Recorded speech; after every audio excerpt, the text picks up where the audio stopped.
In this video, we've come up to Homewood Nursery, which is in the northern part of Raleigh, North Carolina. I grew up closer to where we live, a little further south in the city. But when I was a teenager, I worked at a garden center called Raikenho Garden Center, which was just down the road from this, kind of more what is now the center of Raleigh. It was way north at that time, but now it's kind of the center of Raleigh. And this was the competing garden center, basically, in the north, in this space, in the city of Raleigh. It was always interesting. I was just talking to someone here. It was always interesting back then. You know, the way the world advertises and reaches out and that kind of thing now is so different than it used to be, because it used to be that all the garden centers in Raleigh would run an ad in the Saturday paper. And Tony Avent, who you guys have seen on the channel many times, used to be a writer for the News and Observer. He would write a column for the News and Observer for that Saturday gardening page. And so when people opened the newspaper on Saturday morning, they got to see whether this place was 10% off on shrubs or that place was whatever, and the weekend sales. And it mattered, because if they opened the paper and that other place had a better sale than you were, you know, it could be problematic. It could be problematic for you. So then I left Raikenho. It has since closed. It's a patio furniture shop now. Same person owns the property down there, but it's since closed, and my relationship with this place continued because I actually, when I started my nursery, would sell plants to Homewood Nursery here. So I have a long familiarity with this place. It's a really interesting, nice garden center. You pull into the parking lot here and you're just in what feels like a really comfortable space, and big tall pine trees that you shop under here, and a very large shopping area for outdoor plants. But then they also grow a lot of plants too. So they grow a lot of their own annuals and things like that. And they also grow poinsettias. And some of the footage you're seeing right now is the beginning of the poinsettia operation. So this is July as we're filming this. You know, these poinsettias won't be ready until, you know, Thanksgiving-ish, you know, is when they want to have them finished. But you can see the process already. They're putting them under, they're taking the cuttings, putting them under mist, starting to pot the smaller ones up that have some roots on them, and starting that process for the season. So again, we're here at the end of July. So, you know, it's probably a thinner selection, as, you know, obviously there's not as much traffic this time of year, but they'll start to ramp up for their fall business, because here in Raleigh and here in the South, fall is a big time for planting shrubs, perennials, trees in the ground. You know, probably the overall best time of year, although we'll plant 12 months out of the year. I don't have any problem with that at all. One of the main functions of this video, as you're seeing some footage now from the inside of the store in there, is I want everybody to comment down below with what's your favorite kind of local garden center in your area. What Steph and I want to do is be able to visit more garden centers in upcoming years, and we'd like to hear from you in your community. What's your kind of go-to garden center that you like to visit? One thing we love about these local garden centers is they have local knowledge. So this place opened in 1967. This is as clay as clay can get in this part of Raleigh. I mean, really, you can't go down an inch without hitting just this orange red clay that's very difficult to dig in. People that are new to it move to this area, and a lot of people do move to this area, really struggle with what the heck is this stuff that I'm digging in. And so a local garden center like this is going to be the kind of place, you know, that you can go and find, you know, what the heck do you do with this orange stuff, and how do I actually work in it? Because it's pretty difficult to dig and get things planted in the ground. But it is, I've always said, it's nutrient dense, as long as you know how, you know, it's got a lot of nutrients in it. That red color is iron. It keeps these iron loving plants, you know, with rich dark green colors, you know, which is, you know, why it's so beautiful everywhere we look around here, because everything's down in that clay. But it can be difficult to work with. So this local knowledge is important. So let us know down in the bottom, what is your, wherever you live in the country, what is your favorite garden center? I definitely want to say again, we have decided to come to a garden center in July, and we've had 100-degree heat for the last week. But you can see an expanding, you know, since the last time I was up here, an expanding area of native plants overall. We see these American Beauties sign.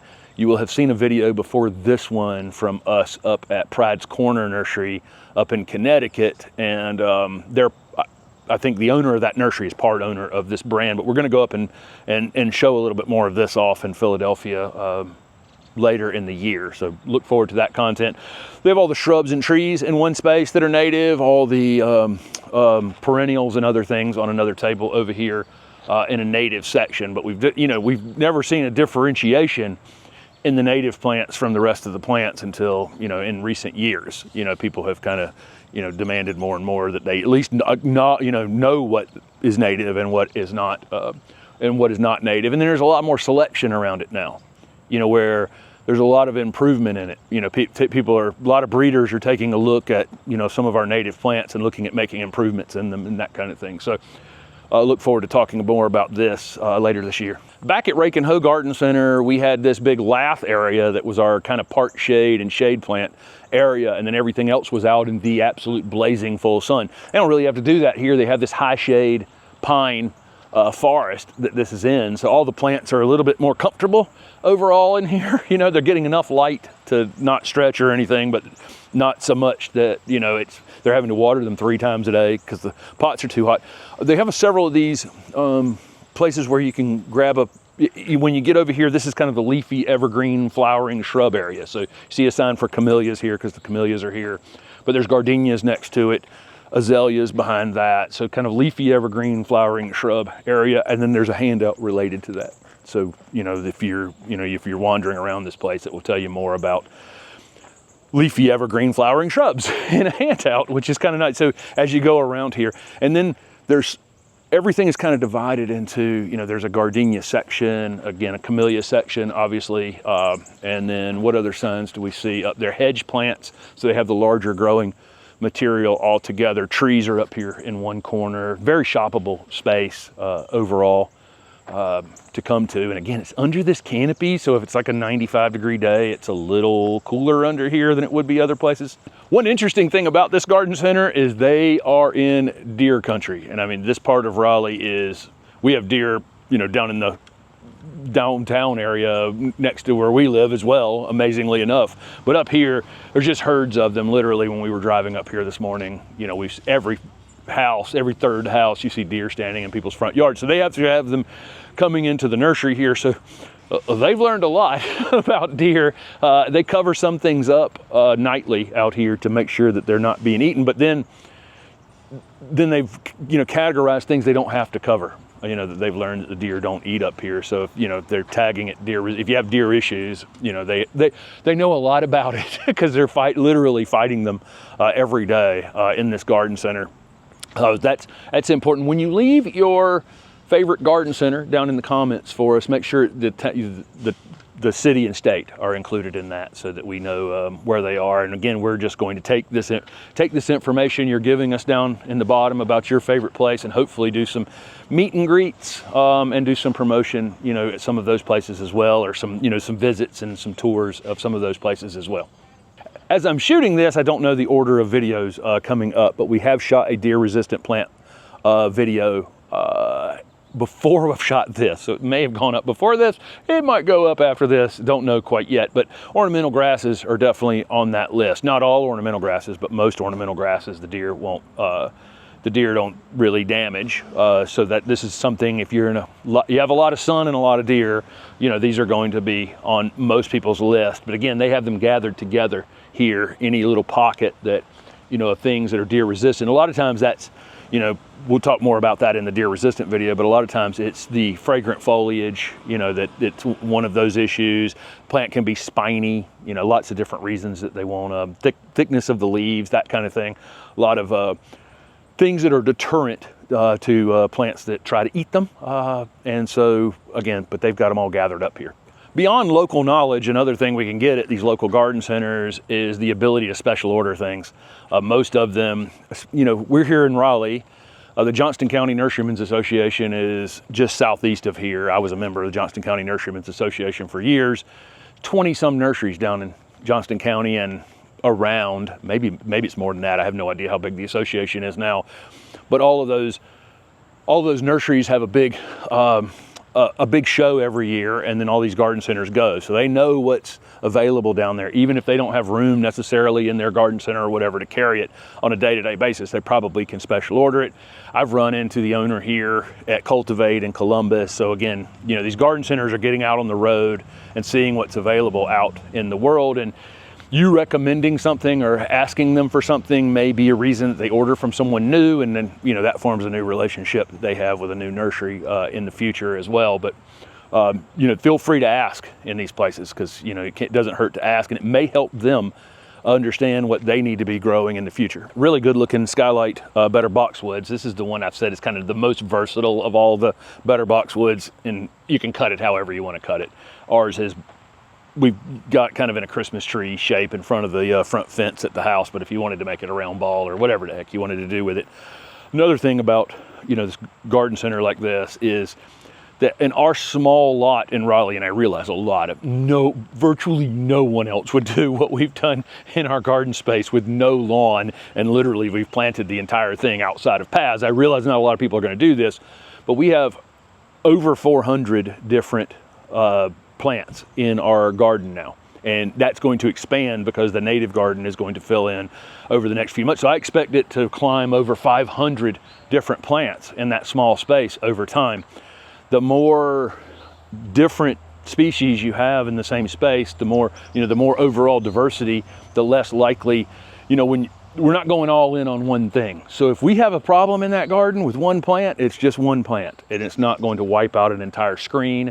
Our screen between us and the neighbor that we've done has 13, 14 different plants in it alone. So if one thing had a problem, it wouldn't destroy our entire screen across there, that kind of thing.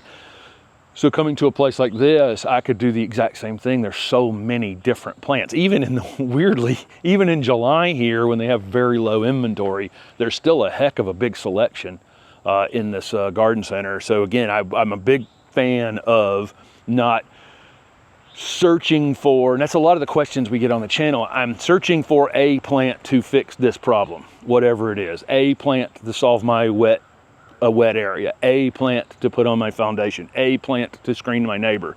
And I highly recommend coming to a place like this, going over to that screening area over there and using lots of different plants to screen your neighbor. That's going to be the healthiest screen that you could have, because if something goes wrong with it, if something is underwatered, overwatered, whatever, you lose one and you don't lose your entire screen. This garden center has changed a whole lot over the years. The interconnected spaces between their greenhouse growing operation and the main checkout area, has all filled in over the years. And this houseplant area is just really beautiful. And you can see an emphasis on indoor plants over time, where when we were at Raikenho, we had a tiny little greenhouse of houseplants. It was the normal houseplants that you would expect to have. But now, every garden center I go to, and I do a tour every year with a group called the Garden Center Group. It's a lot of garden centers across the country that are in a group together that go and visit other garden centers. So last year I visited garden centers in Dallas with them. The year before that, Kansas City. The year before that, Cincinnati. The year before that, up in Philadelphia area. So I've been, get lucky enough to be able to go and visit some interesting garden centers around the country. And this is definitely one of the emphasis that we've seen, as with the amount of apartment building and that we see in these downtown areas in all the cities, is this giant emphasis on houseplants, and super interesting ones. We've seen so many new houseplants, just coming out of, and I unfortunately don't know them as well as I would like. I mean, I know, I can tell a philodendron from other things, but I don't necessarily know the individual varieties. Some of the new ones are so interesting and so unique. Then they have this amazing gift shop here. This is another, function that we've seen in garden centers. Another thing that's happened in garden centers over the years is more and more emphasis on gifts and outdoor living, and kind of bringing the outside inside a little bit. So for, people who have screen porches and outdoor living spaces, to be able to put their garden kind of flows into the house a little bit as well. That emphasis as well on outdoor indoor living at the same time. So beautiful space. I love visiting up here. It'd been probably a year and a half or 2 years since we had come up here, right, Steph? I think something like that, since we had visited up here. And again, we're visiting in the middle of July, so there's some space between things, a little bit of empty table space that you'll see outside, completely normal for July. They'll start to stock back up, as the summer goes on. But again, The main purpose of this video was to show off a really nice garden center here in Raleigh that we go to, and you guys know we go down to Big Bloomers. We've been to, where else have we filmed at a garden center? We filmed at I filmed at Logan's in the past. Fairview Garden Center, I filmed in the past. Fairview is actually a member of the Garden Center group, so they're usually on that tour with me. They're one of those garden centers. I'm trying to think if there's any others, but we're lucky enough to have lots of them here in the Raleigh area. As you guys have seen, a very garden emphasis, an emphasis on gardening here in the Raleigh area. And if you came to the open garden, there's so many gardens to go and visit, but there's also garden centers to go and visit. We'd love to hear what your kind of favorite go-to garden center in your area is. Again, town and your state as well would be super helpful, and maybe hopefully we'll come and visit some of those in the coming years. Thanks for watching.